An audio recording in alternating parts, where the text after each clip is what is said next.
Pengertian HIV dan AIDS. HIV adalah virus yang menyerang sistem kekebalan tubuh yang dapat melemahkan kemampuan tubuh melawan infeksi dan penyakit.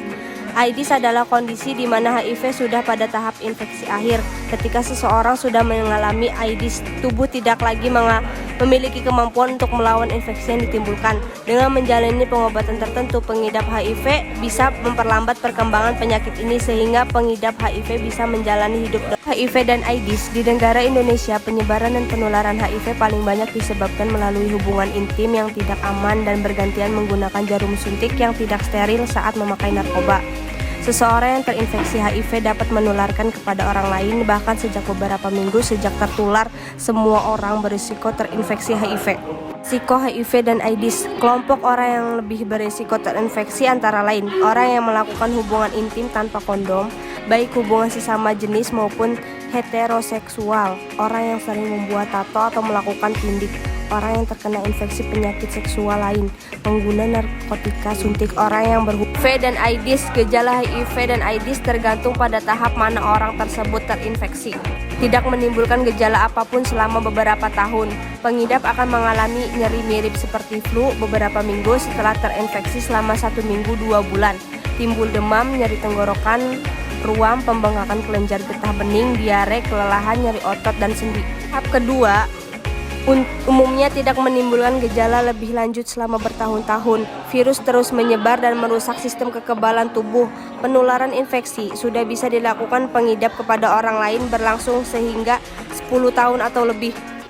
Daya tahan pengidap rentan sehingga mudah sakit dan akan berlanjut menjadi AIDS. Demam terus-menerus lebih dari 10 hari.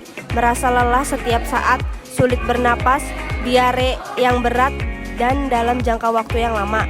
Terjadi infeksi jamur pada tenggorokan, mulut, dan vagina.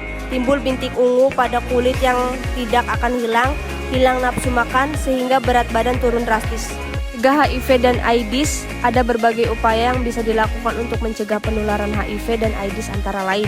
Kondom yang baru setiap berhubungan intim. Hindari berhubungan intim dengan lebih dari satu pasangan.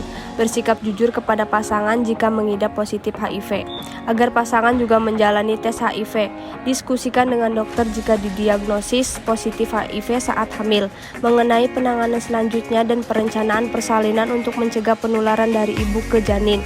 Bersunat juga untuk mengurangi resiko infeksi HIV jika menduga baru terinfeksi atau tertular virus HIV.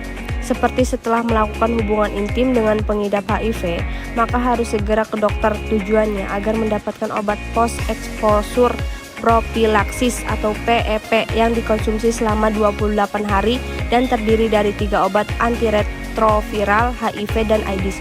Ada berbagai upaya yang bisa dilakukan untuk mencegah penularan HIV dan AIDS antara lainnya. Yang baru setiap berhubungan intim. Hindari berhubungan intim dengan lebih dari satu pasangan. Bersikap jujur kepada pasangan jika mengidap positif HIV, agar pasangan juga menjalani tes HIV. Diskusikan dengan dokter jika didiagnosis positif HIV saat hamil. Mengenai penanganan selanjutnya dan perencanaan persalinan untuk mencegah penularan dari ibu ke janin.